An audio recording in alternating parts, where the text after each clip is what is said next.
Hey everyone, this is David Nilsson, and I wanted to do a quick bonus episode to talk about a wonderful recent partnership between a craft brewery and a bean-to-bar chocolate maker, the results of which I was pleased to get to taste earlier this month.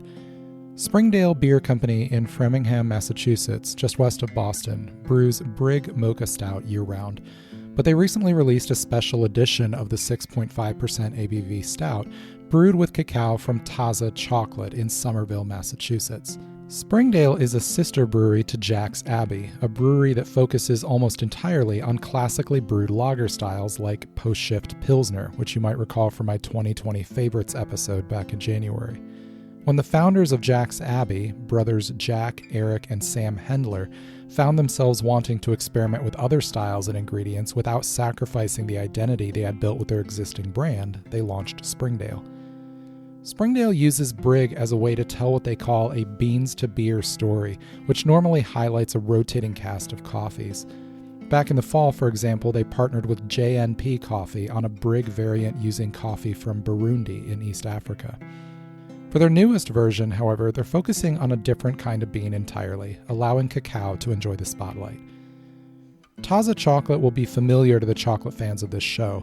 They were an early bean-to-bar chocolate maker, opening back in 2005 after owner Alex Whitmore was inspired by the bold complexity of stone-ground chocolate during a trip to Oaxaca, Mexico. For this collaboration beer, Springdale selected Taza's cacao sourced through Öko Caribe, a cacao processor in the El Cibao region of the Dominican Republic. Öko Caribe was founded by Gualberto Acebe Torrejon and Adriano de Jesus Rodriguez back in 2006 and pioneered a number of processes that have helped to elevate Dominican fine cacao. Taza describes this cacao as featuring flavors of ripe mango, banana, and citrus with bright acidity. Springdale beer director Joe Connolly recently explained the process for selecting this particular origin, saying, "We went through a full tasting of Taza nibs and cocoa before we settled on the nibs from the DR. Nibs from Ghana were roastier and more intense. In our case, as we are pairing with coffee and dark malts, we kind of have the roast profile already built in the flavor profile of the beer. A lighter tone of almost milk chocolate seemed like a nice counter to the natural roast of the ingredients already in play. It also allowed some space in the flavor profile for the chocolate character to be more prominent." In episode 13 of Bean to Bar Stool back in January, we explored the intersections of coffee with both chocolate and beer, and discussed why coffee, cacao, and dark malts can have such complementary flavors from the roasting process. You can hear from Joe's response how that can impact recipe development, in which layering roast components that are too similar could have led to a muddled flavor profile that didn't allow the chocolate to shine. Trusting the dark malts and coffee to provide a roasty foundation allowed Joe and his team to showcase this expressive cacao.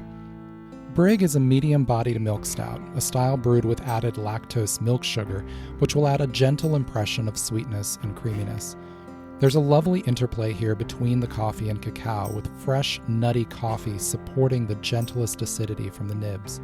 There's no bold fruitiness at play, but a chocolate taster familiar with more acidic origins will recognize the influence of these Öko Caribe nibs in subtle traces and arcs. The brewery's careful handling of roast profiles allows for a beautiful roast fusion, with thoughtful layers of coffee, chocolate, and dark malt pressed like a vinyl record, with the subtle perception of sweetness from the lactose finding the groove like a crackling needle, and the woolen warmth of the malty body like fuzzy reverb in the speakers.